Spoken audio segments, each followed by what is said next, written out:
بسم اللہ الرحمن الرحیم۔ امام جعفر صادق علیہ السلام فرماتے ہیں، اگر کوئی انسان اپنی ماں کی طرف غصے کی نگاہ سے دیکھے تو وہ عاق ہو جاتا ہے۔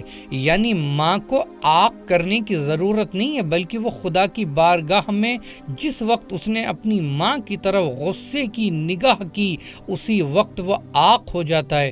امام صادق فرماتے ہیں کہ جو سب سے کمتر چیز خدا نے رکھی وہ اف ہے، اور خدا نے کہا کہ اپنے والدین سے اف تک نہ کرو۔ اگر تم نے اپنے والدین سے، اپنی والدہ سے یا اپنے والد سے اف تک بھی کیا تو خدا تمہاری نماز قبول نہیں کرے گا۔ لیکن اس زمانے میں لوگ اپنی بیوی کے کہنے میں آنے کے بعد اپنی ماں سے زبان چلاتے ہیں، لڑتے ہیں۔ شرم آنی چاہیے۔ کوئی بھی عبادت تم حج کرتے رہو، روزے رکھتے رہو، نماز پڑھتے رہو، اگر تمہارے والدین تم سے خوش نہیں ہیں تو خدا تمہارے کسی بھی عمل کو قبول نہیں کرے گا۔ اور ماں کا مرتبہ تو اتنا ہے، روایت میں نقل ہوا ہے کہ اویس قرنی نے رسول اللہ کو ایک خط لکھا کہ میری والدہ کی طرف سے اجازت نہیں ہے لیکن میں آپ کی زیارت کرنا چاہتا ہوں۔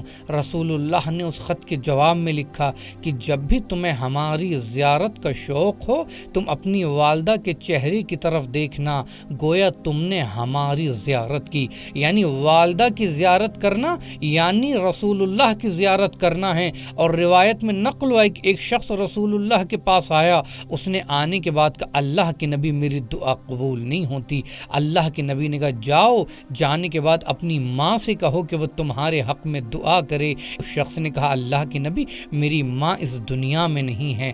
رسول اللہ نے کہا تم اپنی والدہ کی قبر پہ جاؤ، اور قبر پہ جانے کے بعد اپنی والدہ کے وسیلے سے دعا کرو، خدا تمہاری دعا کو قبول کرے گا۔ اس شخص نے کہا اللہ کے نبی مجھے اپنی والدہ کی قبر نہیں معلوم۔ اللہ کے نبی نے کہا کہ تم قبرستان جاؤ، قبرستان میں جانے کے بعد انگلی سے ایک قبر کو بناؤ، قبر کو بنانے کے بعد یہ تصور کرو یہی تمہاری والدہ کی قبر ہے، اور پھر اسی قبر پہ ہاتھ رکھ کر خدا سے اپنی والدہ کا واسطہ دے کر دعا مانگو، خدا تمہاری دعا کو قبول کرے گا۔